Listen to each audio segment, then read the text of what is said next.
8. Amén. Vamos a tomar nuestras Biblias y vamos a ir a San Juan, capítulo número 8, versículos 31 al 32. Es el texto con el que hemos estado iniciando todo este ciclo de enseñanzas, titulados Conociendo nuestra fe. Para los que nos visitan por primera vez en la iglesia el día de hoy, nosotros hacemos enseñanzas sistemáticas. ¿Qué es una enseñanza sistemática? No es que un domingo predicamos de una cosa y otro domingo predicamos de otra. No. Nos gusta abordar temas y desarrollarlo durante varios domingos, de manera que los hermanos puedan comprenderlo, podamos contestar preguntas, podamos, que el tema quede bien comprendido. En el día de hoy vamos a hacer la sexta enseñanza de un tema que empezamos hace ya más de un mes, titulado Conociendo nuestra fe. Y el versículo base de toda esta enseñanza es este que estamos a punto de leer. Vuelvo a lo digo, por favor, bajen el volumen, gracias, muy amable. San Juan capítulo 8, versículos 31 y 32 dice lo siguiente. Dijo entonces Jesús a los judíos que habían creído en él. ¿A quiénes? ¿Que habían qué? Creído en él. Si ustedes permanecen en mi palabra, o en otras versiones dice en mis palabras, serán ¿qué? Verdaderamente mis discípulos y conocerán la verdad y la verdad os hará libres. Una de las grandes incógnitas que tienen muchas personas cuando quieren buscar de Dios o quieren congregarse en un sitio para desarrollar una vida espiritual, digamos, una de las grandes preguntas es, bueno, yo veo que allá hay unos, allá hay otros, este dice esto, este dice aquello, entonces, ¿a quién le creo? ¿Cuál tiene la razón? ¿A dónde voy? ¿De dónde sé yo, o puedo saber yo, que si voy a ese sitio es un lugar correcto? Es un lugar donde la enseñanza sea correcta, lo que la Biblia denomina la sana doctrina. Por eso nosotros hablamos de la sana doctrina.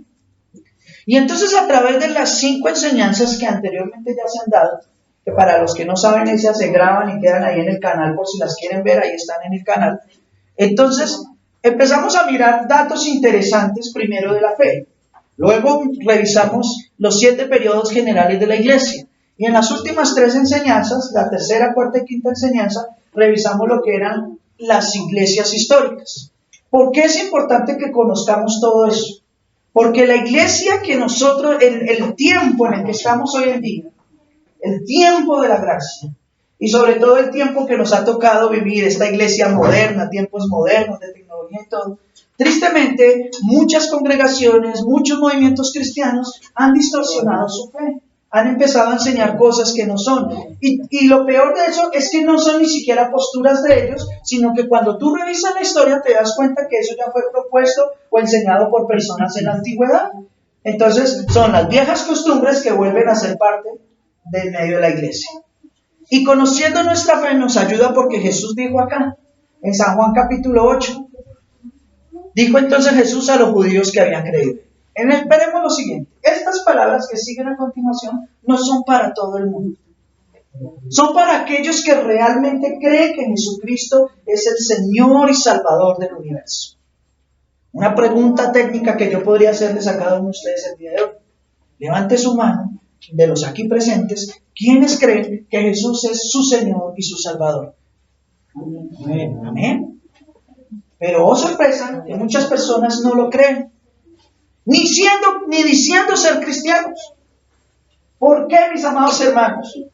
Porque la Biblia ha establecido que la salvación es... Dígalo fuerte, ¿por qué? Por gracia. ¿Qué es gracia? Amor inmerecido. Amor inmerecido de Dios. No por obras.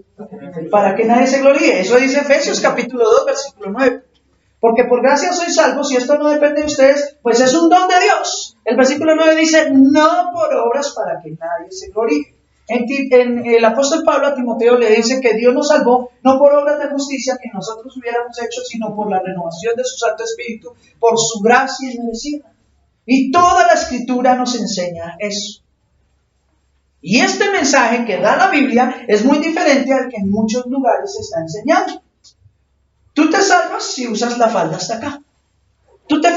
Te salvas si tu cabello va hasta por acá. Tú te salvas si no te maquillas. En el caso de las mujeres, a los hombres le dicen, usted se salva si hace esto, esto o aquello. Yo estuve en una iglesia hace muchos años, ¿cierto? Donde a mí me criticaban y me decían que por la barba yo me iba al infierno. Que solamente Dios permitía el bigote, no más. Y yo, como el buen rebelde de la iglesia, siempre usaba barba. Entonces yo les decía, en esa época, aunque yo no conocía bien la escritura, yo le decía a los hermanos, pero ¿dónde dice la escritura que si yo me dejo crecer la barba, o de pronto un hermano le gusta la barba un poco más robusta, ¿cierto? Entonces se va a ir al infierno por eso. ¿Dónde dice la Biblia que una mujer por dejarse el cabello largo o por cortárselo se va a condenar o se va a salvar?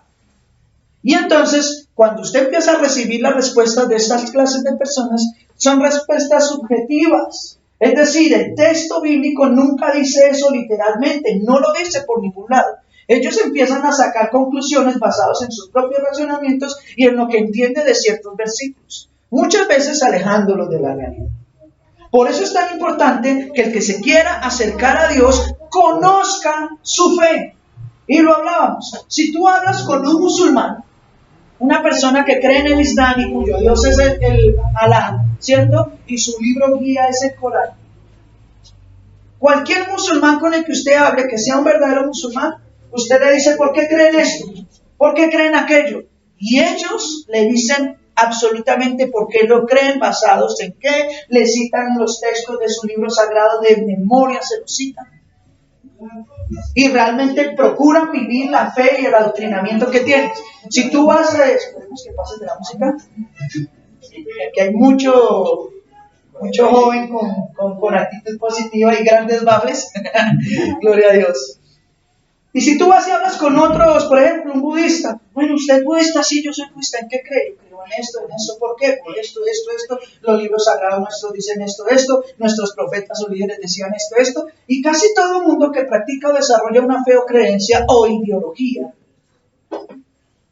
¿sabe en qué cree? ¿Por qué lo cree? ¿Basado en qué?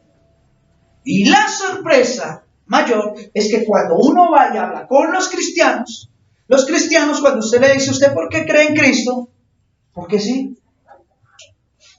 Porque Él es real, porque Él me hizo un milagro. O sea, sí, eso es chévere, pero ¿por qué realmente cree? ¿Qué dice la Biblia acerca de la soberanía? ¿Qué dice la Biblia acerca de la Trinidad? ¿Qué dice No sé, espere, llamamos al pastor. Y la gran mayoría de los que hoy se dicen ser cristianos no conocen su fe. Y todavía se preguntan por qué el cristianismo no es una religión más grande, porque muchos pensarían, aquí en Colombia y en otros países, muchos piensan que el cristianismo es una religión muy grande, o que porque el catolicismo es tan poderoso, entonces que ellos son los más grandes, y resulta que no. Los cristianos somos tan solo la tercera religión más grande del planeta, con un poco más de 1.000 millones de personas en todo el mundo. Eso lo hablamos en la primera enseñanza. Hay religiones más grandes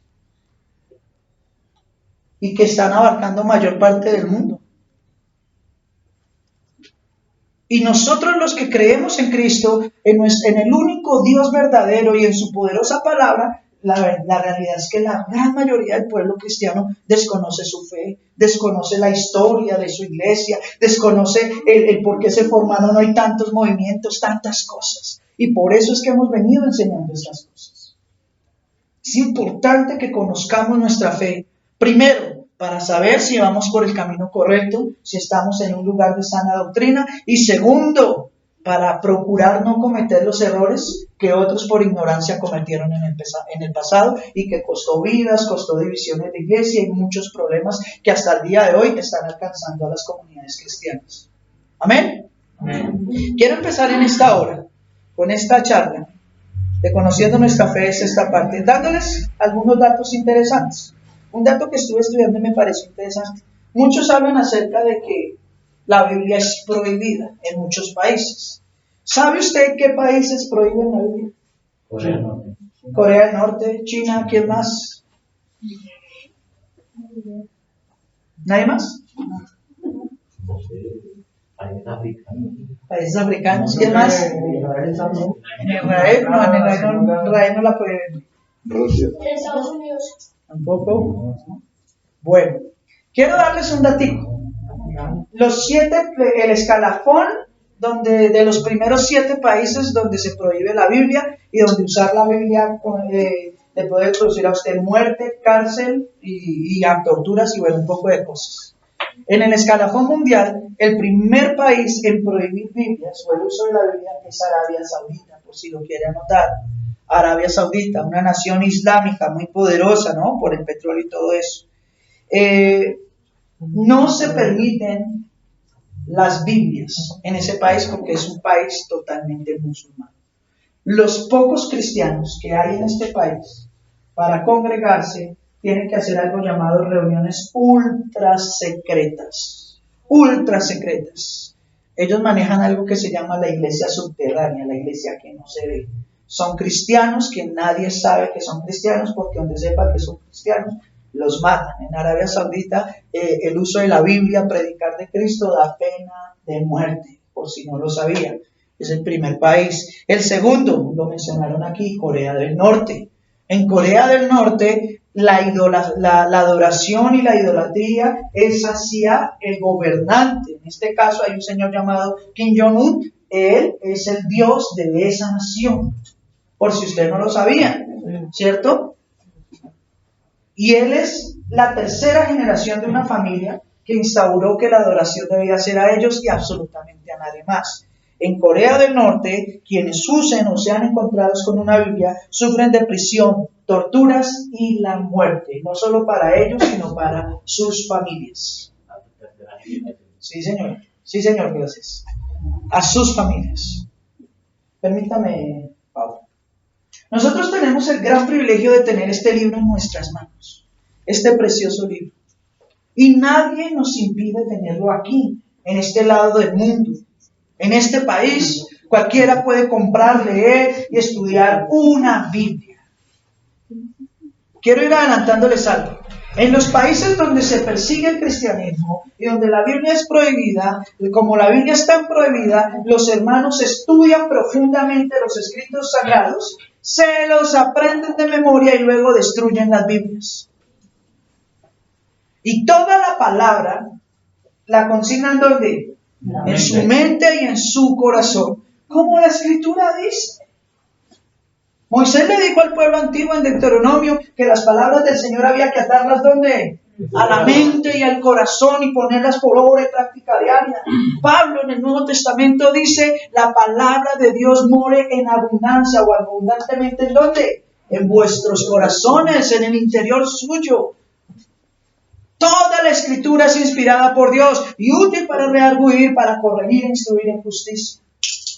Pero quienes no tienen las facilidades para acceder a los textos sagrados y quienes sufren por tenerlos, viven una fe más genuina que los que tienen todas las libertades. Quienes son perseguidos por leer la Biblia, la leen sabiendo que aún eso puede producirle la muerte. Pero quienes tienen la libertad para hacerlo, como usted y como yo, muchas veces hoy tengo pereza, hoy llegué muy cansado, es que yo no la entiendo, es que.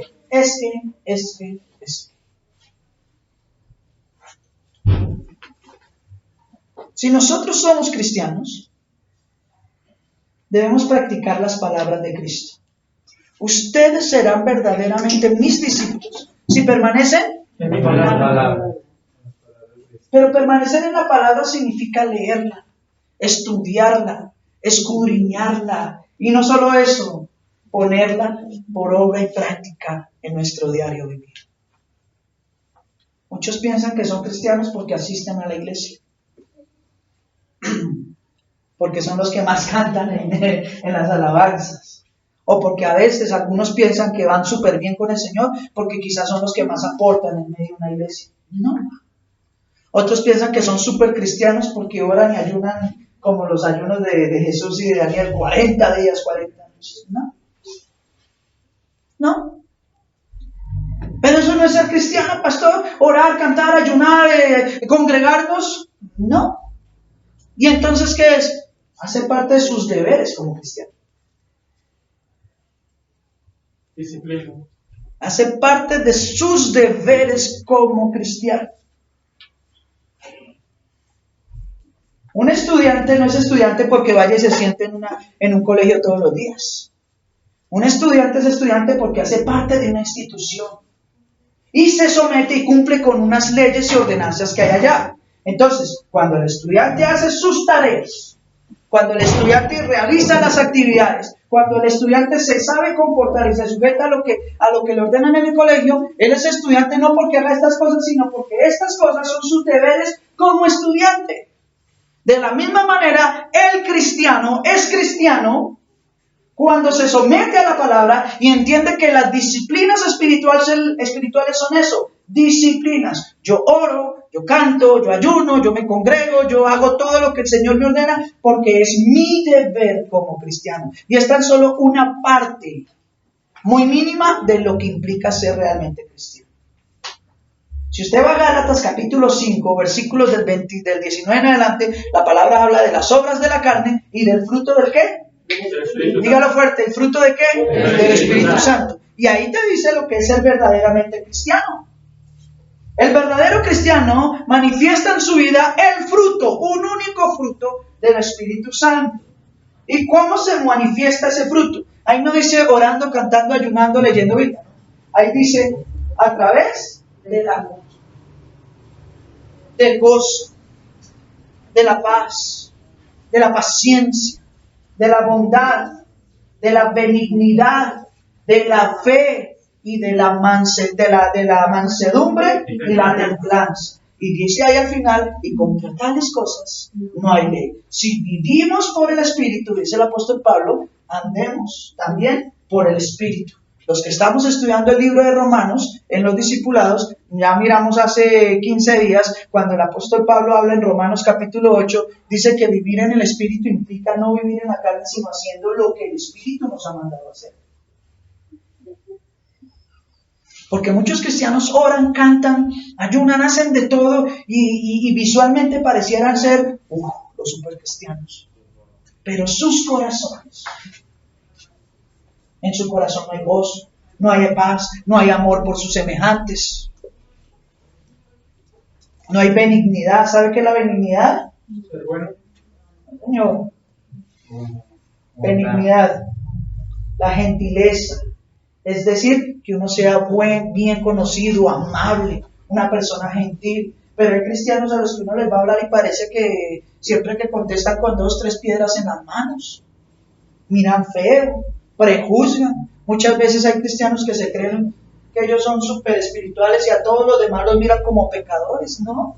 Dice el apóstol Pablo, vuestra gentileza, es decir, su buena manera de ser sea conocida por todos los hombres. De nada nos sirve, como dicen litúrgicamente, doblar rodillas y pegar gritos y alaridos en medio de la iglesia, si nuestra manera de ser verdadera, si nuestro carácter no es un carácter bíblico, no es un carácter sujeto a la palabra de Dios. Yo podría predicarles a ustedes muy bonito aquí y darles grandes sermones, pero si en mi corazón no hay amor, gozo, paz, bondad, benignidad, si no soy una persona mansa, mansedumbre, es decir, que sea humilde, que no me crea más que los demás, sino que al contrario procure saber, como dice la Biblia, que todos somos iguales y que los que estemos en estos puestos de dignidad estamos no para que los demás nos idolatren, sino para nosotros servir a los demás. Quien quiera ser mayor en el reino de los cielos debe ser ¿qué? El menor. Jesús dijo, yo vine a servir y no a ser servido. Y eso hizo. Él, el Rey de Reyes, Señor de Señores, el amo y Señor de todo el universo, no vino a sentarse en un trono y que todo el mundo doblara sus rodillas delante de él, sino al contrario, vino a servir, a dejarnos un camino a seguir. Por eso dice la Escritura, sean imitadores de Cristo, sean imitadores de mí como hijos amados. Yo mostré misericordia, yo mostré amor, yo mostré bondad, yo fui gentil, yo fui humilde, yo fui santo. Sean ustedes santos como yo soy santo. Y le aseguro que por más que ore y ayune, si su corazón realmente no cambia, ahí no hay nada. Por eso es que, como lo hemos repetido tantas veces, allá en San Mateo 7, ¿cierto? Y muchos en aquel día me dirán, cuando van a llegar, entran a la presencia del Señor y piensan que va para el cielo y el Señor les diga, aquí no es, por acá no es. Y dice, y entonces en aquel día me dirán, Señor, pero en tu nombre predicamos o profetizamos, como decía ahí, ¿no?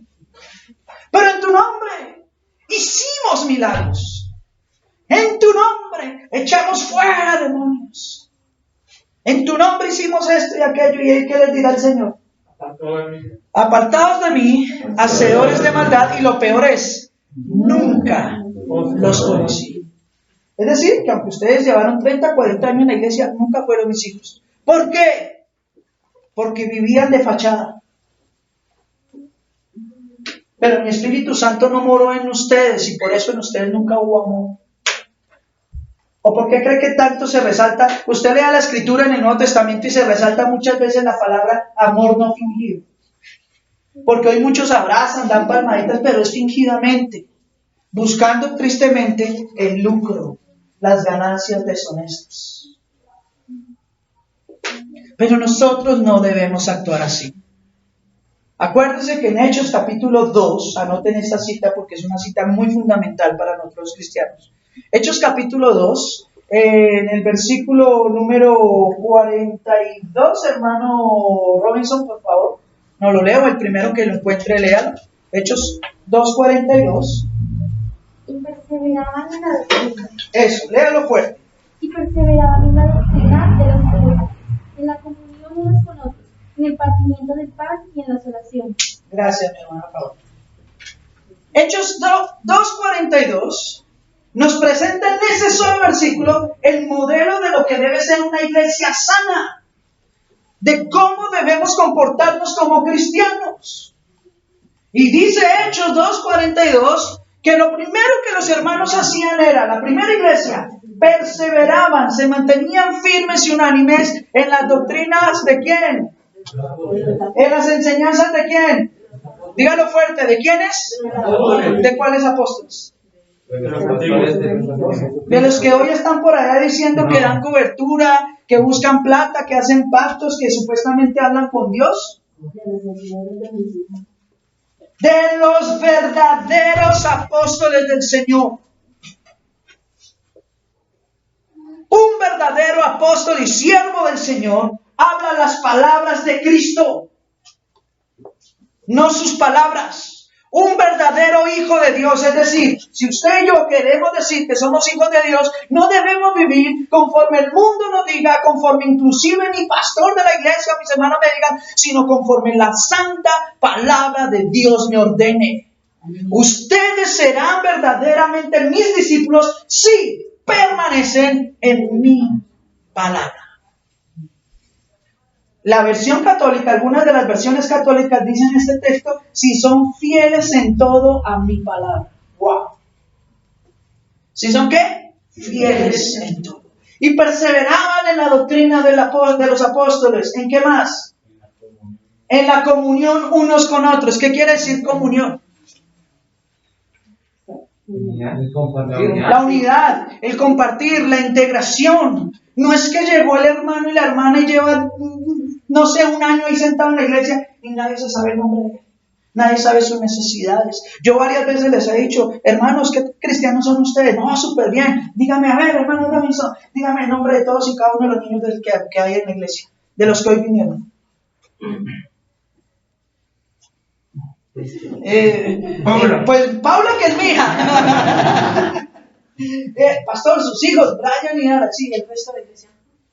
Pues que solo usted y nosotros somos iglesia. Antonio y Samantha. Antonio y Samantha, va bien, hermano. ¿Y el resto? Ay, pastor, pero es que usted es muy estricto. No, los niños también son iglesia. También son cuerpo de Cristo. Y delante del Señor tienen el mismo lugar de honor que nosotros. Es más, inclusive Jesús dijo que si nosotros queríamos entrar al cielo, teníamos que ser como nuestros pequeños. Porque nosotros estamos llenos de orgullo, de prepotencia, de vanidades y de muchas imperfecciones, mientras que los niños aún en medio de sus errores son inocentes. Perdonan, pasan por alto muchas cosas.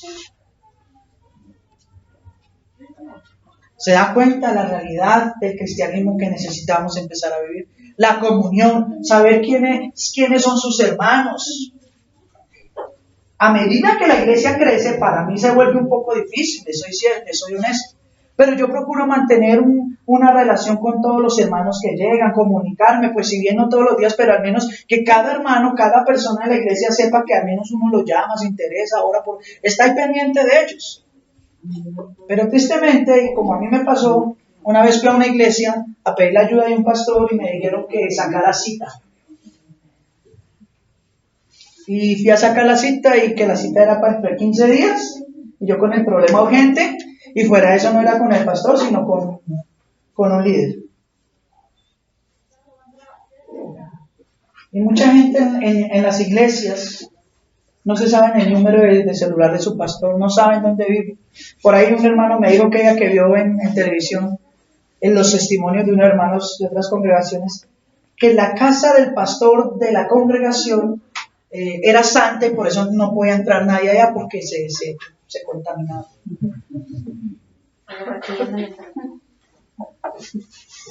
O sea, yo no sé en qué mundo loco estamos viviendo hoy en día. Lo único que sé es que nosotros no podemos caer en los mismos errores. La humildad.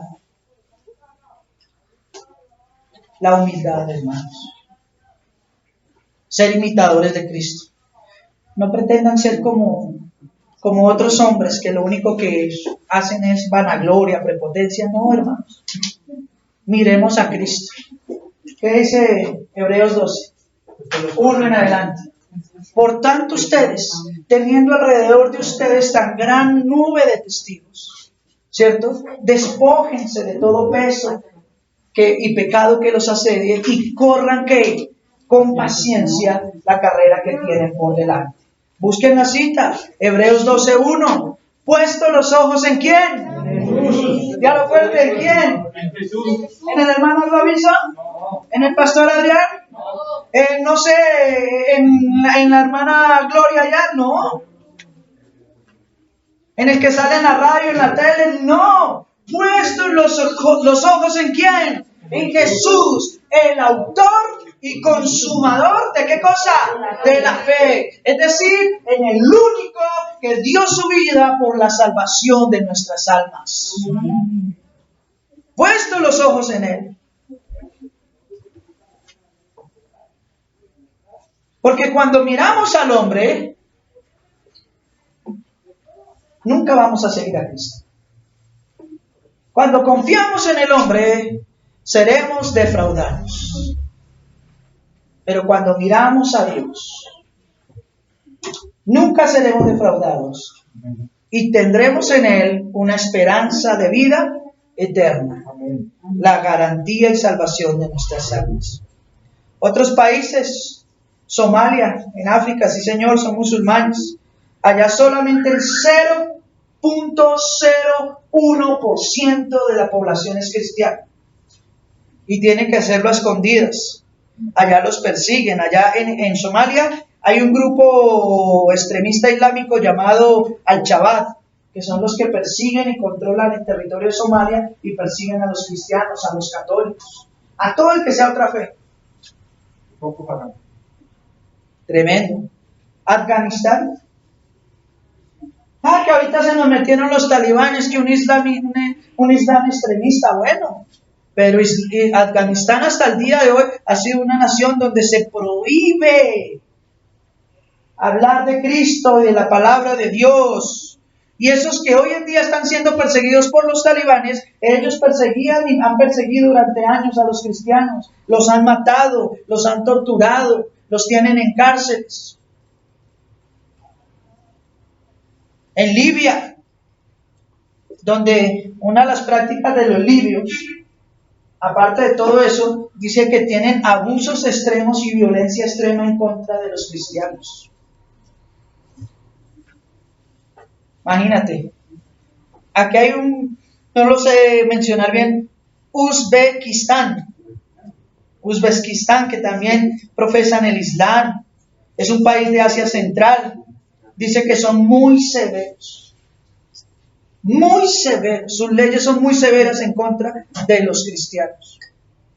Y una isla llamada Maldivas, que también es del Islam, es una isla donde hay mucho turismo, pero allá se prohíbe hablar de Dios, del Dios de la Biblia, del Dios hebreo, de Jesucristo, se prohíbe totalmente.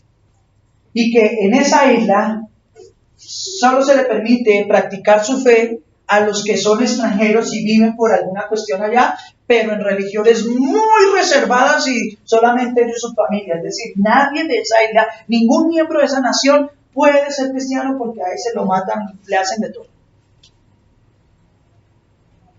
Y nosotros tenemos el privilegio de tener una libertad religiosa, el privilegio de poder buscar a Dios con libertad, y tristemente, entre más privilegios y más libertades lo hay, como lo decía en la enseñanza de la historia de la iglesia, entre más libertad hay, más flojos se vuelven los cristianos.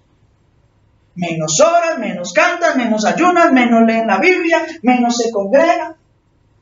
Muchos piensan que congregarse es un asunto de si puedo, si tengo tiempo, y no es así. Dentro de las ordenanzas bíblicas, el congregarnos es un mandamiento, es un deber cristiano. Mirad cuán bueno y delicioso es los hermanos habiten juntos y en armonía.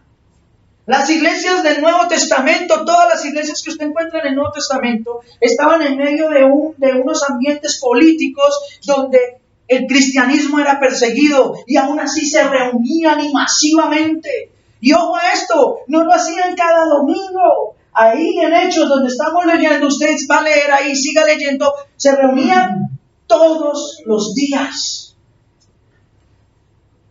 Y perseveraban en la doctrina de los apóstoles, en la comunión unos con otros. ¿En qué otra cosa? En el partimiento del pan y en las oraciones. Ejercitaban su vida espiritual, pero cuando dice partimiento del pan, quiere decir que si mi amado hermano o hermana tenía necesidad, yo compartía con él. Lean ese capítulo 2 y ustedes van a encontrar que ahí dice: nadie decía tener algo propio, sino que todo lo que poseían lo tenían en común. Es decir, mi casa no es mi casa, sino la de la iglesia. Mi alimento no es solo mi alimento, sino de la iglesia. Yo pienso hoy en día y les pregunto y no me contesten, solamente contesten. ¿Usted cree que podría vivir en medio de una iglesia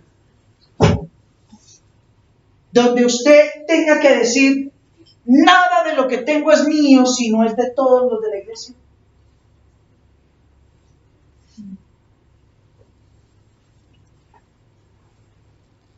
Estoy seguro que la gran mayoría va a decir no. Y si su respuesta es no, entonces quiero decirle que nos falta mucho por avanzar en la fe. Hay gente que se cree que ya están súper bien.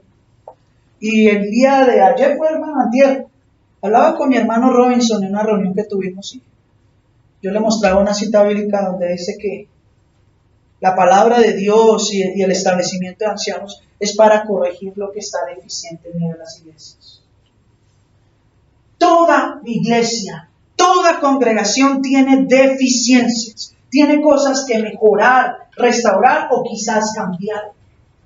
El problema es cuando el pastor y la iglesia se centran y se ponen en esto de que aquí todo va bien, de que aquí no necesitamos más enseñanza, de que aquí ya todo lo tenemos bien. Eso es mentira, hermano. Eso es mentira.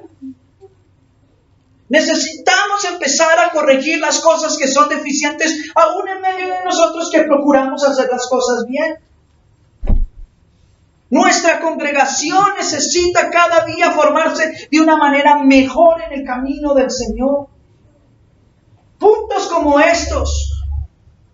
El que nadie diga que esto es mío, sino que es del que lo necesite. Tienen que empezarse a trabajar fuertemente en la iglesia. Porque la iglesia es el cuerpo de Cristo. Y Efesios capítulo 4 dice que el cuerpo de Cristo, ¿cómo debe mantenerse? En una sola fe, un solo bautismo, un solo Dios, un solo Espíritu, en la unidad perfecta. Por eso el versículo 12, 13 de ahí dice, desde el 11 dice, él mismo constituyó a unos apóstoles, a otros profetas, a otros evangelistas, a otros ¿qué? Pastores y maestros. Versículo 12, ¿para qué? A fin de que estos ministros, ¿qué hagan? Perfeccionen a quienes, a los santos para el ministerio. Busque la cita, yo se la digo en memoria, pero usted búsquela y anótela. A fin de que sean perfeccionados los santos para la obra del ministerio, hasta que todos lleguemos a ¿qué cosa? Dígalo fuerte.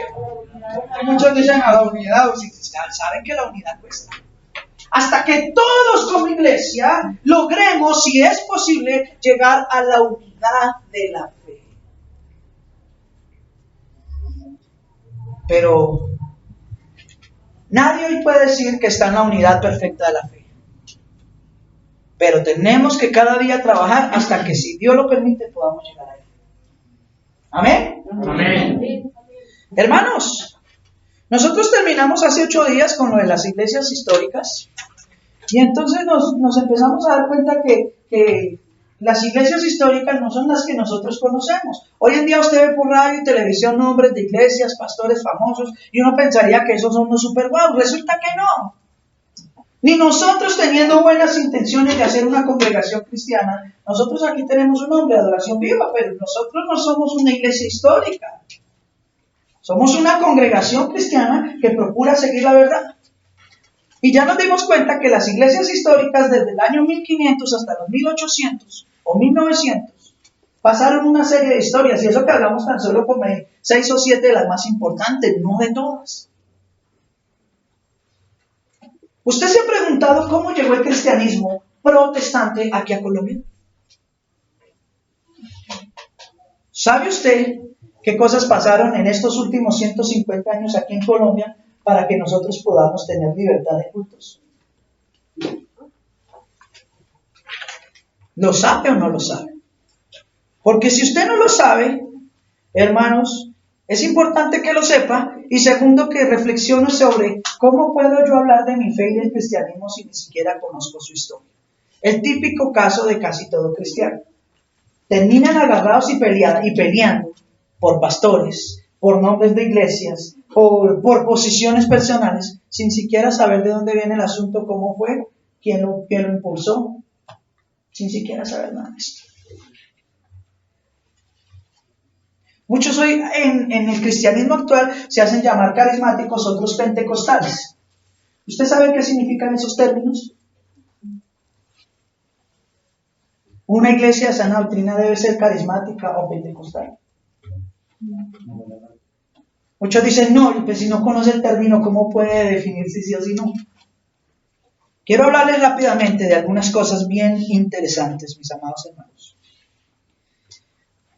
Después de la reforma y de la ampliación de la reforma, que eso ya lo vimos en las enseñanzas anteriores, en los años 1800, después de la independencia de nuestra nación, que fue en el 1810, ¿cierto? Cuando se rompió aquel florero, que fue la excusa perfecta para hacer la revolución, pues Colombia, como había sido conquistada por países católicos, ¿cierto? Por España, que era católico, pues aquí se instauró, el catolicismo era lo que mandaba. Pero el catolicismo todavía no era la religión oficial. Escuchen bien esto. El catolicismo en la independencia no era la religión oficial. Tan solamente era la religión del pueblo, porque fue la que enseñaron los que colonizaron aquí nuestra nación. Y se siguió practicando porque el Vaticano tenía mucho poder y porque España a través del Vaticano empezó a ejercer ese poder que ya había perdido políticamente o que estaba perdiendo políticamente. Bien. Se empezaron a desarrollar todos estos años hasta que más o menos en el año 1860 en adelante, desde Estados Unidos empezaron a llegar misiones protestantes. Óigase esto, misiones protestantes. ¿Qué son las misiones protestantes? Es decir, iglesias de Estados Unidos que ya eran independientes, que ya estaban consolidadas, porque Estados Unidos, a diferencia de las naciones latinoamericanas, Estados Unidos, sus colonizadores fueron los ingleses. Y los ingleses no llevaron el catolicismo, llevaron las doctrinas protestantes y llevaron la doctrina anglicana, que es el cristianismo protestante. Entonces en Estados Unidos se llenó de presbiterianos, de bautistas, de wesleyanos, de todas estas otras iglesias que hemos hablado, de anglicanos, y por eso es que Estados Unidos desde sus inicios y desde la conformación como una nación independiente del gobierno británico, es una nación cuya religión oficial es el protestantismo, son cristianos protestantes hasta el día de hoy. Allá no manda Roma, allá manda es el pueblo cristiano, ahorita simbólicamente porque hay mucha distorsión. Entonces desde Estados Unidos, como era una nación protestante independiente y la más grande y poderosa que se estaba consolidando, ellos empezaron a sentir la fuerte necesidad de que Latinoamérica, el mundo hispano, conociera la enseñanza verdadera y no la que estaba siendo introducida por medio del catolicismo. Entonces ellos empezaron a mandar hombres y mujeres a los que formaban y les ayudaban de muchas maneras para que vinieran a hacer viajes que se llamaron viajes misioneros, y a estas personas que vinieron a hacer este tipo de viajes, pastores, sus esposas, sus hijos, se les llamó misioneros. De ahí salió el concepto de las misiones en los años 1800, siglo XIX, y empezaron a venir. Y aquí a Colombia llegaron a 3 ciudades específicas. Obviamente ellos tuvieron que llegar, entrar por el norte de Colombia, por Cartagena, Santa Marta, pero no llegaron propiamente a esas ciudades, sino que ahí desembarcaron y vinieron y se establecieron en 3 ciudades principales. Medellín, que fue la primera, Bogotá y Cali. Y desde estas 3 ciudades empezaron a hacer la obra misionera en Colombia. Representantes de la iglesia bautista, de la iglesia presbiteriana sobre todo, y de las iglesias luteranas, y también de las iglesias wesleyanas, que los conocemos como los metodistas. Y se establecieron y empezaron a predicar el evangelio.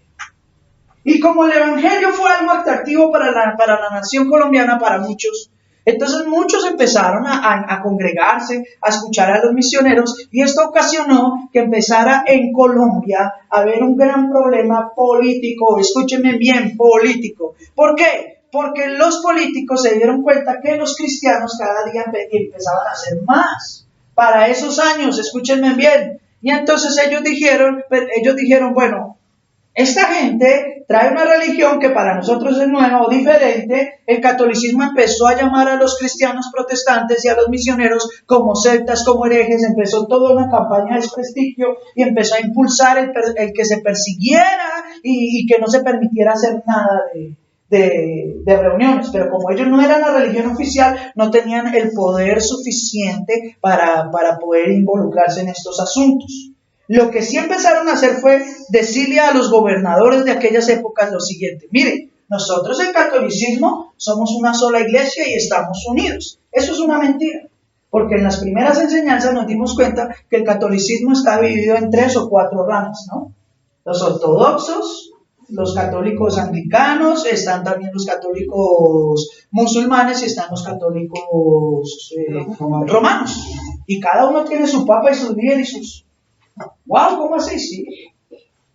Ellos no son los únicos católicos. Pero como la gente no conoce de fe, pues ellos dijeron: ay, sí, ustedes son uno. Y en cambio los protestantes, vea, eso es presbiteriano, esos allá son bautistas, esos allá son esto. Ellos están divididos. Y si se forman así y crecen, pueden entonces dividir políticamente a nuestra nación. Ojo a esto. Y si usted no me cree, vaya a los registros históricos de la Iglesia Cristiana Evangélica en Colombia. Y ahí va a encontrar esta información más amplia. Véase los videos de los historiadores eclesiales que tiene el Ministerio del Interior. Ellos le cuentan toda la historia, con pelos y señales. Yo solamente les estoy dando ahí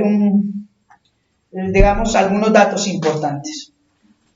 Entonces les dijeron que las iglesias estaban divididas y que podrían en su división también dividir a los estados políticamente.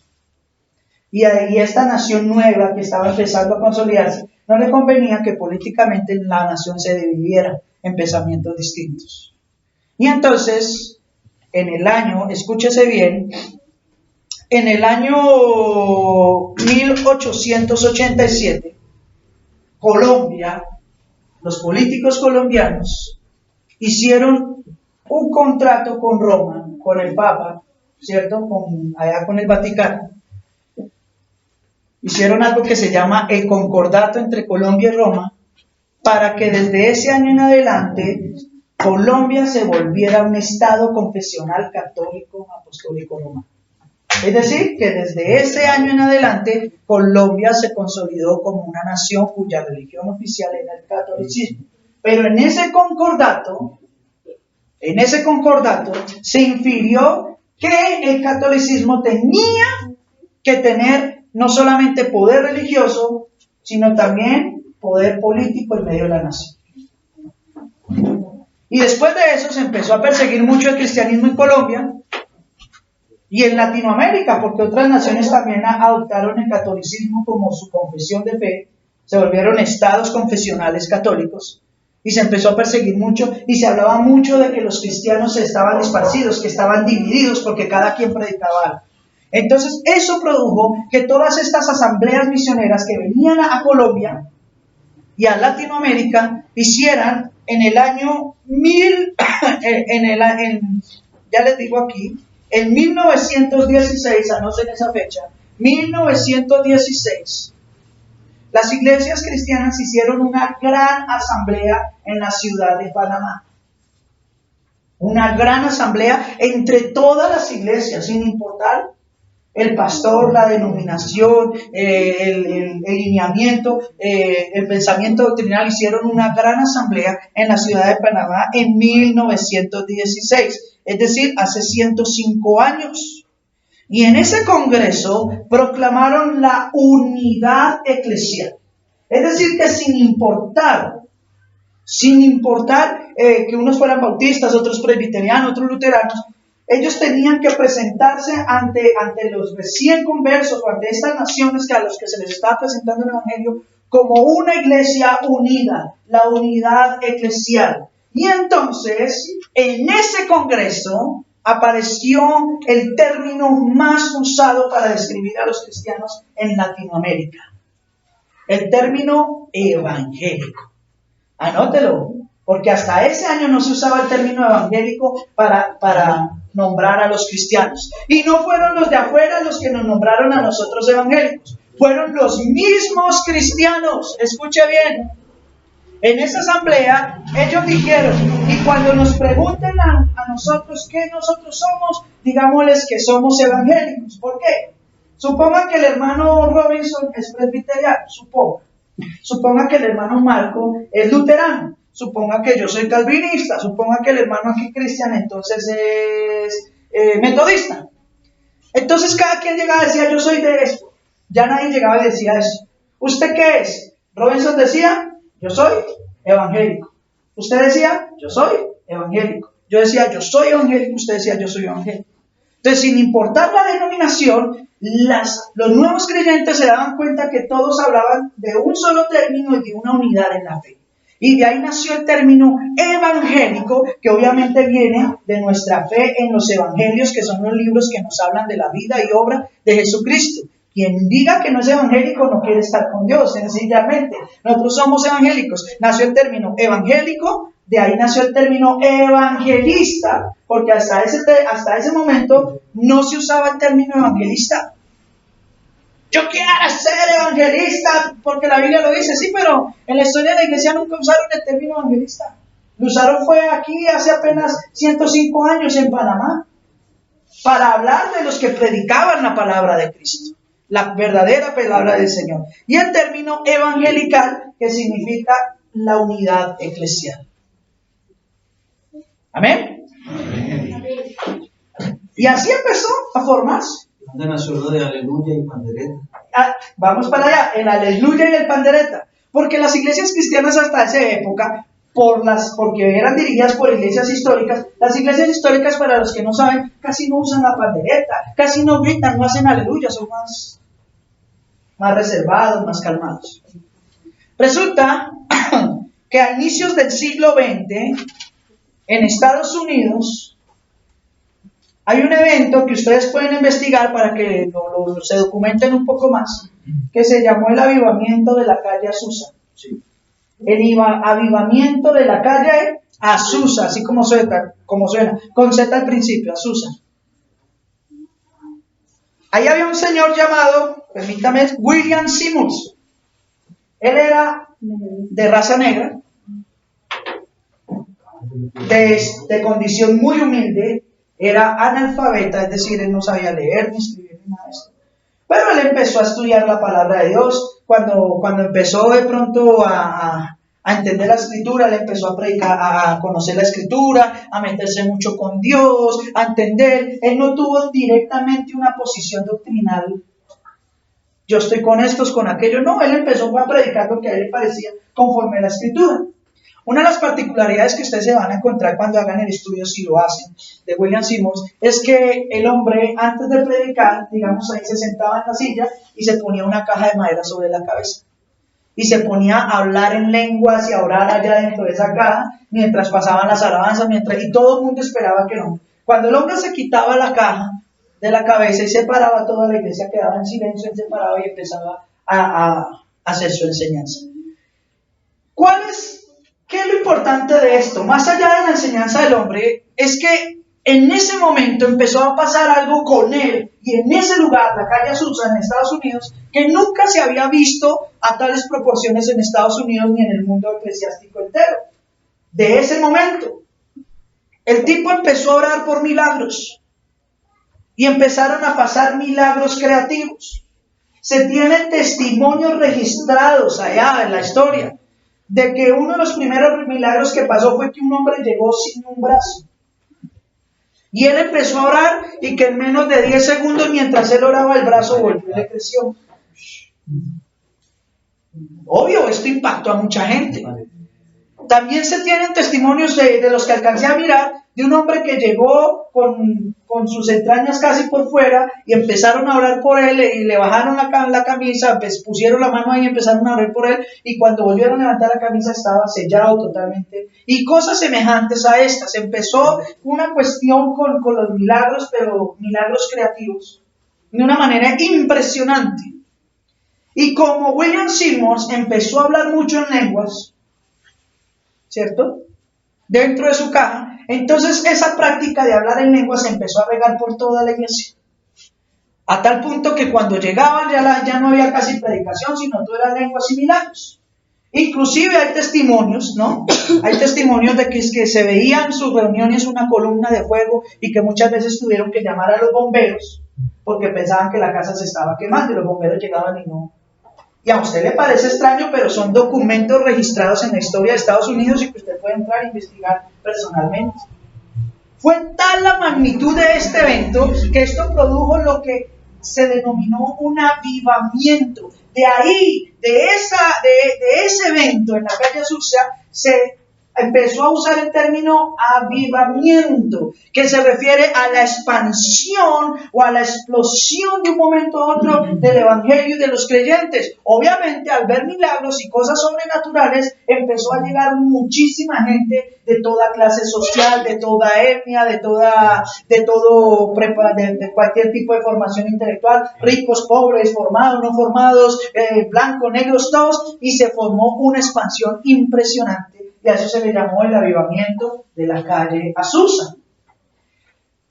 Ese tipo de conductas que recién aparecieron apenas hace 100 años atrás, 120 años atrás, ese evento, 100 años atrás, dio como resultado que a William Seymour y al avivamiento que empezó a vivirse en Estados Unidos se le llamara pentecostal, porque ellos dijeron que a ellos les estaba pasando lo mismo que a los hermanos en el libro de Hechos, en el capítulo 2, cuando estaban en la fiesta del Pentecostés y vinieron las lenguas de fuego sobre ellos y hablaron. Entonces ellos dijeron: nosotros somos pentecostales porque nos pasó lo mismo que a los hermanos en el Pentecostés, sin entender que el Pentecostés no era una fiesta cristiana, sino una fiesta judía, y no tenía relación con el evento que pasó en los cristianos. Solamente se cita el Pentecostés para hacer referencia cronológica de qué momento pasó eso, porque dice la Biblia en el primer día del Pentecostés, o sea, para dar una fecha que uno pudiera relacionar. Pero el Pentecostés es una fiesta judía que nada tenía que ver con el evento que pasó en el aposento alto. Sin embargo, desde ahí se empezó a llamar a todo este tipo de conductas en medio de la iglesia pentecostal o pentecostales. Entonces, ¿qué es una iglesia pentecostal? Es una iglesia que empezó a promover el hablar en lenguas, ¿cierto? Y los milagros de Dios como supuesta señal de que el Espíritu Santo estaba ahí en medio de ellos. ¿Sabía usted eso? Ah, pastor, pero entonces, permíteme. Gracias. Pastor, pero y entonces, bueno, listo, sí, hablaban en lenguas, milagros. Pero la base de nuestra fe no son las lenguas ni los milagros. Ustedes serán ¿qué? Verdaderamente mis discípulos si permanecen en ¿qué? En mi palabra. Recuerda que los satánicos también hablan lenguas. Recuerde que los brujos y mentirosos y otros lados también hacen milagros. Recuerde que la Escritura dice que Satanás se disfrazará como ángel de luz. Así que nosotros no podemos permitir que nuestra vida sea movida por milagros o porque hablo en lenguas o no hablo en lenguas. Más cuando el entendimiento de las lenguas es un asunto bien serio que hay que verlo a la luz de la Escritura. Para eso tenemos un texto precioso, 1 Corintios 14. Todo el capítulo habla de cómo son las lenguas, cómo deben ser usadas. Es más, Pablo dice que no se puede poner, la iglesia no debe ponerse a hablar todas en lenguas porque cuando entre alguien a la iglesia dirá, ustedes están locos. Lo decía ya hace Pablo 2000 años. Igual no eran lenguas reconocibles, sino no eran lenguas extrañas, eran idiomas para otras, de testimonio para otras personas, eran idiomas humanos.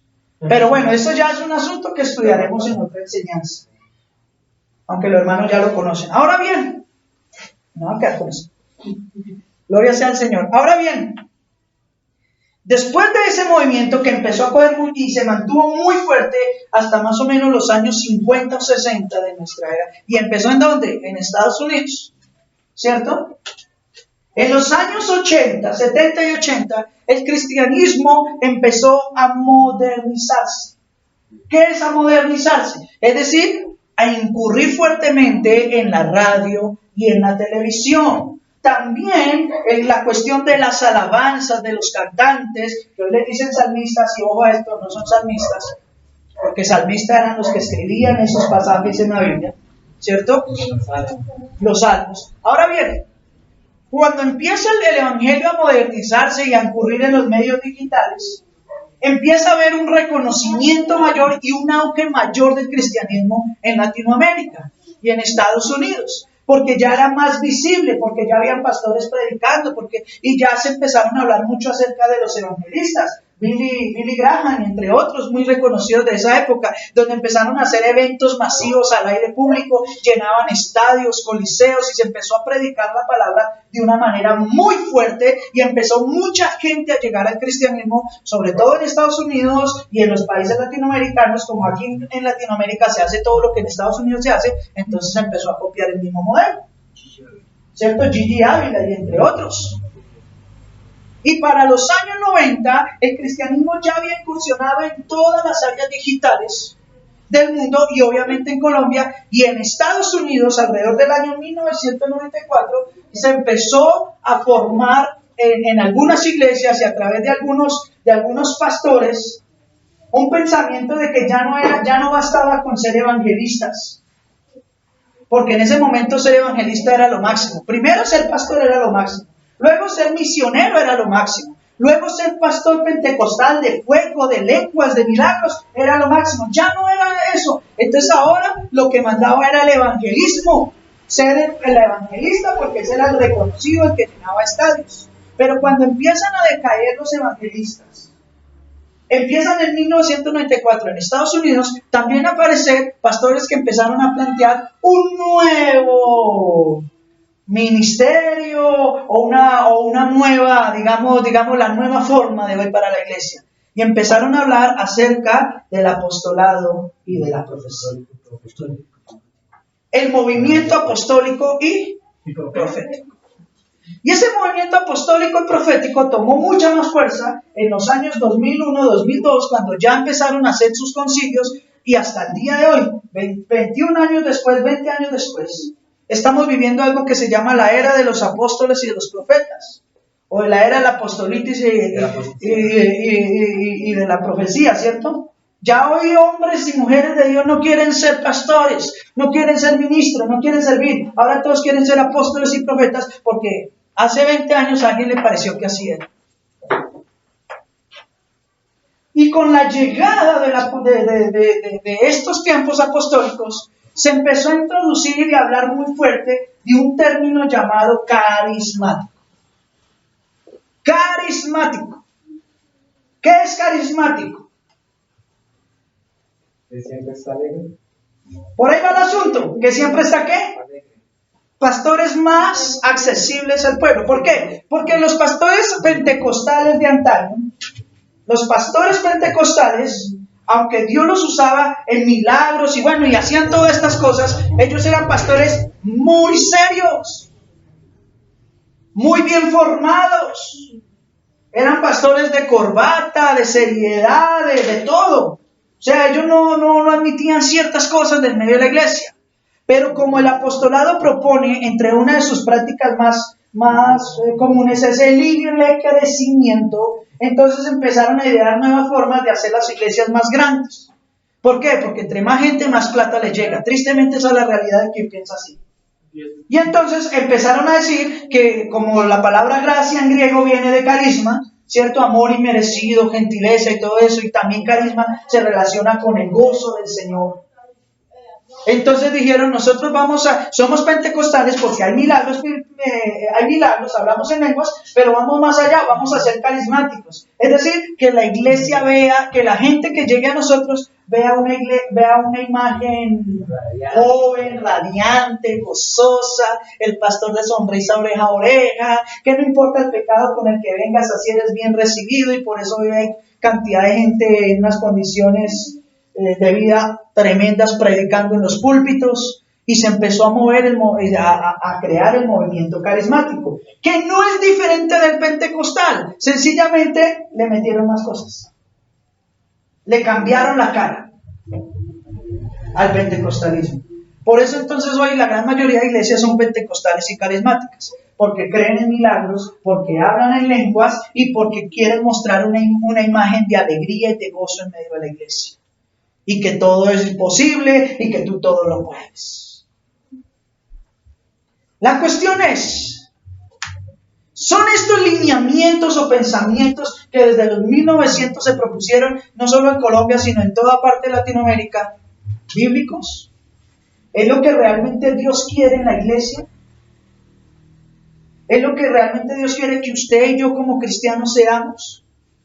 Pastor, la Biblia dice que hay que hablar que se habla en lenguas, sí. Pero si usted lee 1 Corintios capítulo 12, donde habla de los 9 dones espirituales, anote la cita para que no se lo olvide, 1 Corintios 12, el capítulo 12, ahí habla de los dones espirituales, son 9 dones. Y el hablar en lenguas es el último de los dones. Versículo 10. No es el primero. Hay otros dones que Pablo dice que son más importantes que hablar en lenguas. Después en el 13, ahí mismo en el 12, dice que no todos van a hablar en lenguas. No todos van a hacer milagros. No todos van a tener el don de la palabra de ciencia o conocimiento. Pero que a cada uno conforme el Espíritu quiera le da. ¿Cómo así? No todos, sí, no a todos se les va a dar. Acuérdense que Jesús habló de la parábola de los talentos y Él no dijo que a todos les dio la misma cantidad de talentos. A uno le dio ¿cuántos? 5. A otro le dio 2 y a otro le dio solo 1. Y no le dijo a Chico, párese porque le di 1, no, le dijo, a todos le dijo, conforme le di, trabaje lo que le di. No a todos se nos dan los mismos dones. No todos están llamados a ser pastores, evangelistas, maestros de la palabra. Pero a cada uno conforme el Espíritu le da, así haga. Entonces sí, la Biblia habla de hablar en lenguas, pero la misma Biblia dice que no todos van a hablar en lenguas. Pastor, el pentecostalismo dice que no hablan lenguas. Exacto. El pentecostalismo enseña que las lenguas son una evidencia del Espíritu Santo. Es decir, Si usted no habla en lenguas, el Espíritu, usted no, o sea, no es salvo. Así que inclusive hay seminarios, hermano Robinson, y yo creo que ustedes saben, hay iglesias donde dan seminarios para que la gente aprenda a hablar en lenguas. Porque si no hablan lenguas no es salvo. ¿Quién dijo eso? ¿Quién dijo eso? Es que las lenguas son el sello del Espíritu Santo. No hay un solo texto bíblico que diga eso. Pero yo sí les puedo decir dónde dice la Biblia cuál es el sello del Espíritu Santo. Busquen conmigo Efesios capítulo 1, versículo 13. Toda la iglesia, Efesios 1, 13.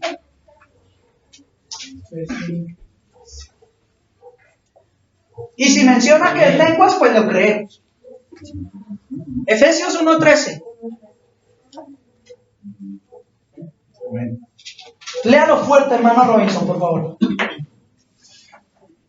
En él también vosotros, habiendo oído la palabra de verdad, el evangelio de vuestra salvación, y habiendo creído en él, fuisteis sellados con el Espíritu Santo de la promesa. Déjalo ahí. En él, ¿en quién? Si usted revisa el texto, viene hablando de Jesucristo, todo, que fuimos perdonados, redimidos por él, en Cristo. En él, ustedes también, ¿qué? No. También vosotros habéis oído la palabra de verdad. Habiendo primeramente oído, ¿qué? La palabra de verdad. Jesús dijo, póngale cuidado, hermano, vamos a ver. Jesús dijo, ustedes son verdaderamente mis discípulos y permanecen En mi palabra. Y aquí Pablo dice, ustedes habiendo oído, ¿qué cosa? La palabra, cualquier palabra, De verdad. la verdadera, lo que la Biblia dice, hermanos. Usted quiere ser un buen cristiano, un buen hijo de Dios, sujétese a lo que la Biblia dice. Si yo les digo a ustedes, hermanos, hay que hacer esto, usted dígame, venga pastor, ¿y dónde dice eso la Biblia? ¿Qué tal yo les esté diciendo una mentira y ustedes lo crean porque yo soy el que lo digo? Eso es lo que está pasando en muchos lugares. Se para un tipo, como nos pasó con mi esposa, ¿no? Nos fuimos a una iglesia y un tipo se paró y dijo, el Señor me ha mostrado y la Biblia dice que la tierra se va a partir en dos. Y yo pues levanté la mano y le dije, pastor, venga, una pregunta, ¿y dónde dice la Biblia que va a partir la tierra en dos? Me muestra la cita bíblica. Se formó el despelote, casi nos sacan de allá corriendo, que habíamos perturbado, a mí me dijeron que yo había perturbado al siervo de Dios, que no lo dejé predicar. Pero una pregunta, él me dijo que la Biblia decía eso, yo solo le pregunté que me diera la cita bíblica. Y como no hay cita bíblica para eso. Y así. Pero lo peor es que cuando usted quiere acceder a la verdad o que le digan las cosas como son, el malo del paseo es usted. ¿Qué le pasó a Cristo? Cristo habló la verdad y ¿qué hicieron con él? Lo crucificaron. Los apóstoles hablaron la verdad y como la verdad no encajaba en el sistema religioso de vida que ellos tenían, entonces ¿qué hicieron con los apóstoles? Los mataron.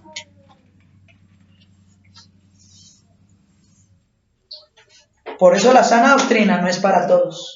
Porque la sana doctrina, mis amadas hermanas, ustedes que vienen hoy por primera vez, demanda que nosotros estemos preparados a creer en la verdad y a veces a ser señalados por ella. Y por eso esto nos gusta. Las iglesias de sana doctrina son muchas, hay muchas. Pero no están en la radio ni en la televisión y son super mega iglesias. ¿Por qué? Porque una iglesia de sana doctrina siempre te va a hablar de Cristo como el Salvador y de tu condición de pecado. Así es. Una iglesia de sana doctrina no alcahuetea.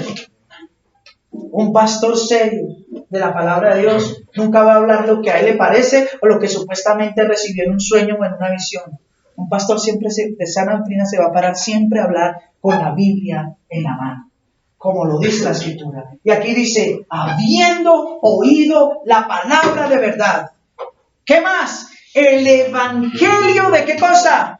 De vuestra salvación. Es decir, habiendo entendido cómo es la salvación.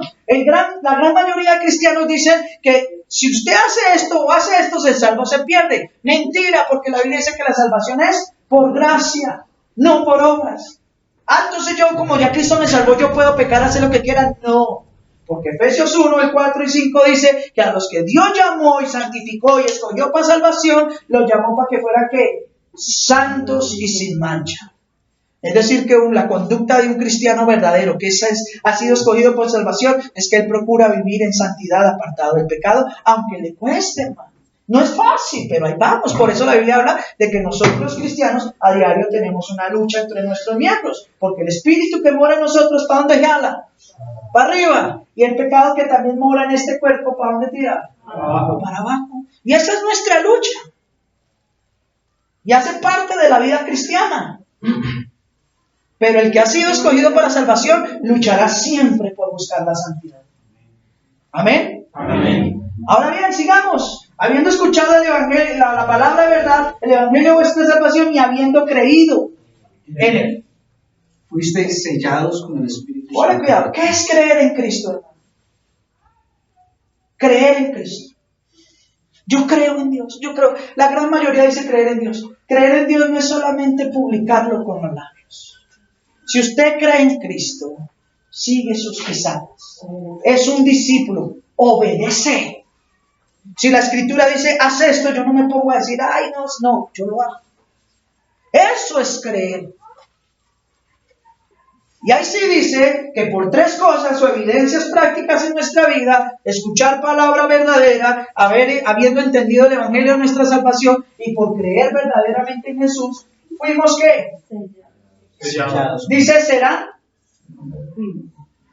Ojo a esto. ¿Serán sellados? No. Dice, fuimos. Porque acuérdense que Dios nos escogió desde antes de la fundación del mundo. Eso dice el mismo pasaje ahí en los primeros libros. Dios nos escogió desde antes de la fundación del mundo. Es decir, que nosotros ya fuimos sellados. El verdadero cristiano ya tiene al Espíritu Santo en su vida. Y ahí no habla de lenguas, de oración, de poderes, ni no. Habla de algo simple. Conocer la verdad, entenderla y seguirla creyendo en Cristo. Amén. Así usted Dios no lo use para hacer milagros o grandes cosas. Si usted sabe que ha escuchado la palabra verdadera, que su salvación no es por obra sino por gracia, y que usted procura en su diario vivir, obedecer y seguir a Cristo, usted sabe y tendrá tranquilidad de que va por el camino correcto y que ya ha sido sellado con el Espíritu Santo, como lo dice ahí, que son las arras de nuestra herencia. ¿Cuánto le da la gloria al Señor?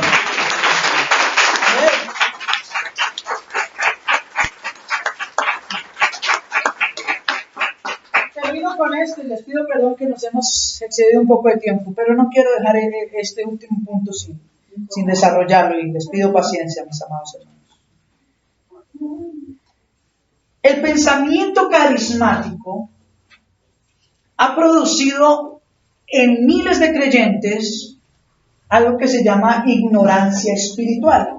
¿Por qué? Porque el verdadero cristiano permanece cimentado en la palabra verdadera.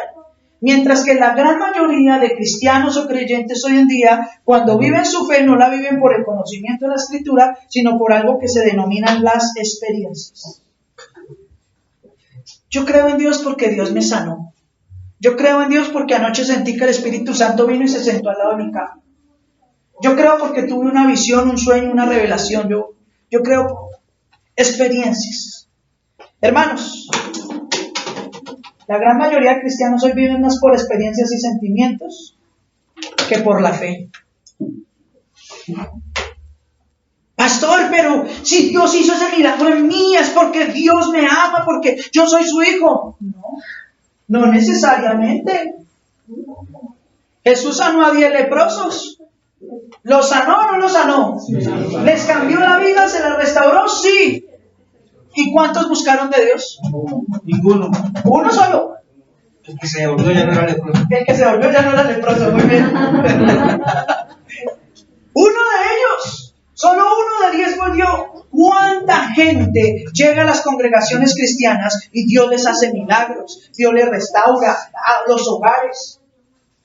Y aún así reciben su milagro y... Pero usted le pregunta y él cree en Dios porque Dios hizo un milagro y cree que va para el cielo porque Dios hizo un milagro. ¿Cree que su iglesia es una iglesia verdadera porque allá hay muchos milagros y hablan en lenguas? No, eso es ignorancia espiritual. Con esto estamos diciendo entonces que no creemos en milagros, creemos en milagros. Muchos de nosotros aquí presentes somos un testimonio vivo de lo que Dios puede hacer en la vida de un hombre y una mujer. Yo hace un mes, más de un mes, dijo la hermana Diana, estaba teniendo un encuentro cercano con la muerte. Y ustedes lo saben. Hace más de un mes estaba en la cama en un hospital con COVID, vuelto nada. Pensando que no la contaba. Seriamente pensé que no la contaba. Clamé al Señor y Él hizo el milagro. Y aunque estoy parado aquí más por el compromiso, los que me conocen saben que esta recuperación no ha sido fácil, todavía estamos de salud un poco, pero ahí vamos. A muchos de ustedes aquí, Dios les está restaurando el lugar, Dios está cambiando el corazón, que nadie más fue capaz de cambiar, Dios lo está haciendo. Eso no lo hago yo, eso no lo hace usted, lo hace Dios por medio de su palabra. Él prometió que en medio de su iglesia su espíritu se movería y haría milagros, sanidades y prodigios. Y nosotros creemos en eso. Lo que nosotros no creemos ni confesamos es que los milagros sean una evidencia de salvación. Porque eso no dice la Biblia. Si quiere ver los milagros y estos tipos de experiencias que usted tenga, véalo como beneficios, como cosas que Dios le muestra para que le busque verdaderamente. Pero ciñase a la Escritura. Ustedes serán ¿qué? Verdaderamente mis discípulos si permanecen en mi palabra. Y dice, y conocerán por el entendimiento de las Escrituras, ustedes conocerán la verdad y la verdad los hará libres de tanto engaño, hermanos. De tanta distorsión. Al conocer la Escritura, usted sabrá si el lugar donde se congrega, si el pastor y los hermanos con los que está usted es un lugar bien o no es bien, porque la verdad no es exclusiva de una iglesia ni de un pastor. Escúchenme bien, la verdad está en las Escrituras. ¿Ustedes quieren saber cuál es la verdad? Porque muchos me dicen, ¿cuál es la verdad? ¿Cuál es la verdad? Aquí dice, conocerán la verdad y la verdad los hará libres. Pero ¿cuál es la verdad? San Juan 14:6. Jesús dijo, yo soy el camino, la verdad y la vida. ¿Quién es la verdad? Dígalo fuerte, ¿quién es la verdad? Y si conoces a Cristo y su palabra, serás verdaderamente libre. Sé siervo del Señor. Y el movimiento carismático no solamente trajo eso, sino que añadido a eso y añadido al apostolado y la profecía, trajo una serie de cosas que les cito rápidamente. Hasta hace 20 años, en ninguna iglesia cristiana del mundo a través de la historia se había hablado de la prosperidad como evidencia de fe. Y hoy se habla de prosperidad porque estos vándalos, y hay que decirlo así, usted era el pastor fuerte, no, vaya, mire cómo le dice Jesús y los apóstoles en la Biblia a ellos. ¿Cómo le dicen? Perros, mutiladores del cuerpo, les dicen mercenarios, les dicen mercaderes de la fe, ladrones, salteadores, asalariados. Y fuera de eso, San Juan Díaz dice, y no son pastores, porque no les importan las ovejas, solo les importa el dinero. Pero para lograr que todo esto, tener este andamiaje, introdujeron al cristianismo pensamientos de prosperidad. Los voy a leer porque tengo varios. Ellos inventaron el asunto de los pactos con dinero. Hasta hace 20 años nadie hablaba de que había que pactar con Dios para tener un milagro o que Dios hiciera un milagro. Eso es mentira, hermanos. Mentira. Crea lo que es mentira. El mover del Espíritu Santo, pero a través de esas revolcadas en el piso, o que lo coge la gente y que risa santa, o como usted ha visto en tal vez videos, la gente caminando en 4 patas como animalitos, o haciendo una cantidad de shows raros. No, hermanos, eso no es de Dios, eso no es Espíritu Santo, eso es una sinagoga de Satanás. Porque el Espíritu Santo, dice la Escritura en 1 Corintios capítulo 14, cuando el apóstol Pablo habla del don de las lenguas y el mover del Espíritu Santo, dice que todo lo que se haga en la iglesia, ¿cómo debe hacerse? Con orden y con decencia. No con estos moveres que gente hasta comiendo pasto, hermanos. Ayer vimos con mi esposa en uno de los videos que estábamos viendo, un pastor, tome la gasolina santa, y la gente, y uno por allá que con un celular, y que él estaba hablando con Dios y ministra engañando a la gente. Otro bote su dinero y le botaban el dinero en los púlpitos y él caminaba encima del dinero. Y si no me lo cree, vaya y busque usted cosas peores. Pero eso es lo que le gusta al que no quiere buscar a Dios. Sin un milagro no es. Ojo a esto, borracheras espirituales, la transferencia de unción. Hoy se usa mucho el que venga y voy a orar para usted para que una doble porción de mi espíritu le pase a usted. ¿Cómo así?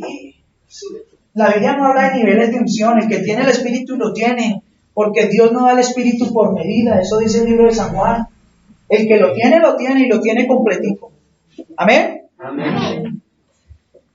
Sanaciones claravidentes. Se para frente al televisor. Se paran frente al televisor y yo siento que alguien tiene un tumor allá en su hígado y que no. ¿Cuánta gente está viendo un canal de eso? ¿Y cuántos de esos no tienen un tumor verdadero ahí? Si yo lo digo en este momento, si yo me parara, el Señor me muestra que hay gente que tiene problemas y necesidades. Levante la mano aquel que no tenga problemas y necesidades. Hasta yo los tengo. El Señor me muestra mentira, hermanos. Mentira.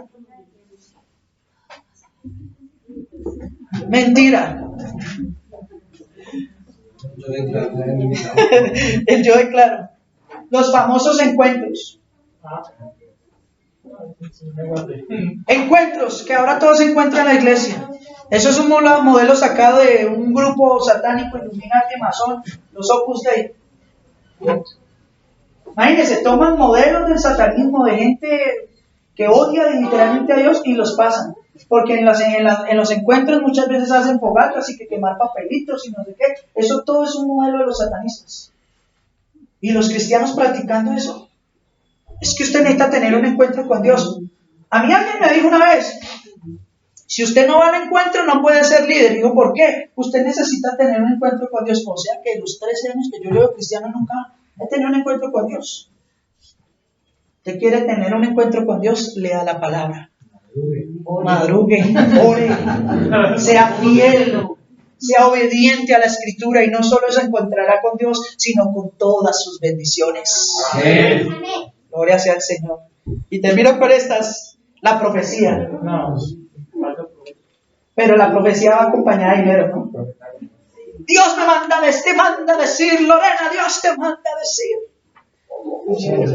que si traes, que si pactas hoy mismo, te vas a dar ese carro que estás queriendo con David. Ah, no, un carro no, y como ya me sé la historia, ¿no? Una camioneta. Porque hay unos que tienen ahí el celular o la tablet encima del púlpito y entonces tienen el Facebook de los hermanos. Y como los hermanos comparten todo en su Facebook, entonces muestran y hasta quiero eso, y Dios me muestra y hasta con nombre propio.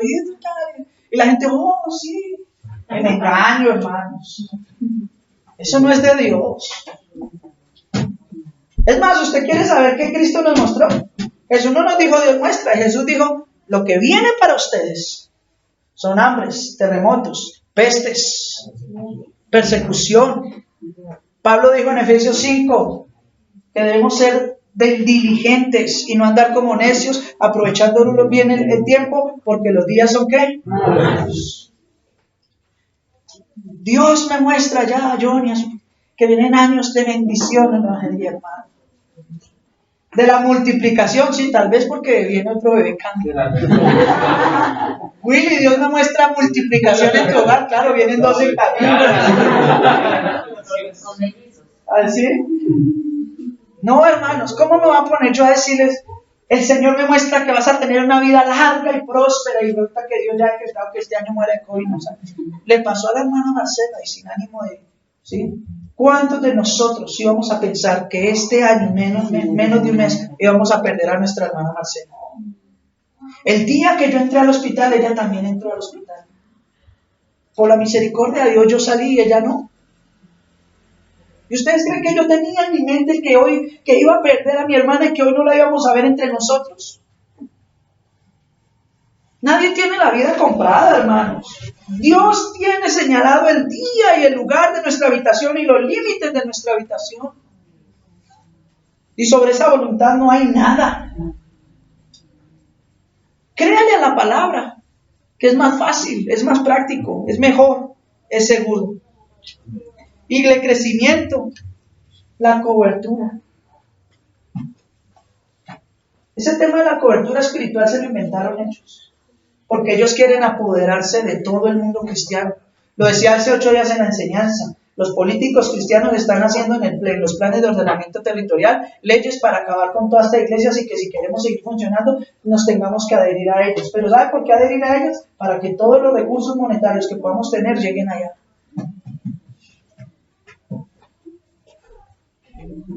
O sea que si usted vive por allá en medio del bosque, en una comunidad muy alejada, y usted es cristiano, y sabe y entiende la escritura, y Dios lo usa para que le hable a esa comunidad allá y se vuelven cristianos, entonces usted tiene que venirse aquí a una ciudad de estas a pedirle permiso a un pastor para predicar la palabra de Dios.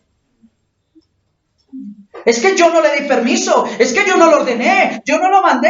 Ah, bueno, usted no, pero a usted, hermano, mírenme aquí, a todos ustedes y a mí, el Señor dijo, vayan por todo el mundo y prediquen el evangelio a toda criatura, enseñándoles que guarden y cumplan mis mandamientos. La gran comisión, el deber de predicar, es un deber de todos. Y si hacemos iglesia, para eso está la Escritura. La Escritura nos da los parámetros y lineamientos para saber cómo organizarnos administrativamente como iglesia y hacer un uso adecuado de todos los recursos de la iglesia. Amén. Si tú dices que eres cristiano, sujétate a la palabra de Dios. Esas coberturas humanas no existen, solo en la mente de ellos y en quienes los creen. Guerra espiritual. La Biblia no habla de guerra espiritual. Usted y yo tenemos una lucha y no es con el diablo, es contra nuestros propios miembros. Que el diablo busca como león rugiente. Sí, él está por ahí, pero su lucha realmente no es contra el diablo. Dice que la lucha del creyente es contra sus propios miembros. ¿De dónde salen los homicidios, las fornicaciones, las borracheras, orgías, todo esto? San Marcos 7, ¿de dónde salen? El diablo es el que sale. No. Dice del corazón. Y en Santiago dice que Dios no puede ser tentado, ni Él tienta a nadie, sino que cada uno es tentado cuando de sus propias concupiscencias, es decir, de las pasiones desordenadas que hay en su corazón, en el suyo, es seducido, es atraído. Y termino. Los famosos frutos espirituales en los líderes. Que un líder tiene que dar fruto, y según le dicen que el fruto es traer gente. Eso es mentira. Es que la Biblia dice que por sus frutos lo conoceréis, San Mateo 7. Mentira, porque no está hablando de los frutos del cristiano. ¿Cómo así? Usted lea el pasaje. Ahí no está hablando de que por sus frutos los conoceréis, no se está hablando de nosotros, no, señores.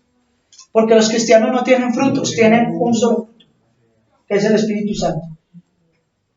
Cuando usted lee San Mateo 7, en la gran mayoría de Biblias, dice ahí falsos profetas y falsos maestros. Y empieza a hacer una descripción de ellos, y por si las moscas, Jesús le dice, por sus frutos, los de ellos, los conocerán. Es decir, usted va a conocer cómo son los falsos profetas y los falsos maestros por la vida que ellos viven, por lo que ellos demuestran ser. Y por eso dice, todo árbol que no dé buen fruto, ¿será qué? Cortado y echado. No está hablando de nosotros. Por eso llévense siempre en la mente esto. Llévense en la mente esto. El texto, sin su contexto, se convierte en pretexto. Es decir, si yo cojo una cita bíblica y se la leo y se la predico a ustedes sin tener en cuenta de dónde viene el asunto, qué está hablando el asunto, por qué llega ahí y hacia dónde va, todo lo que yo les pueda decir son mentiras, pretextos. Hay que hacer un estudio diligente de la palabra para dar una palabra clara y que produzca vida en nuestros corazones. Amén. Y esto nos va a llevar a la última charla que daremos dentro de 15 días, porque yo en 8 días no voy a estar acá. Entonces, ¿en qué es lo que creemos nosotros? Pero les adelanto algo. Nosotros creemos que Jesús es nuestro Señor. Amén. Que Jesús es nuestro Salvador. Amén. Que somos salvos por su gracia infinita y por el sacrificio que hizo por nosotros en la cruz. Y nosotros creemos que debemos procurar darle a Él siempre, en toda nuestra manera de vivir. Una adoración real. ¿Una qué? Adoración viva. Denle la gloria al Señor. Amén.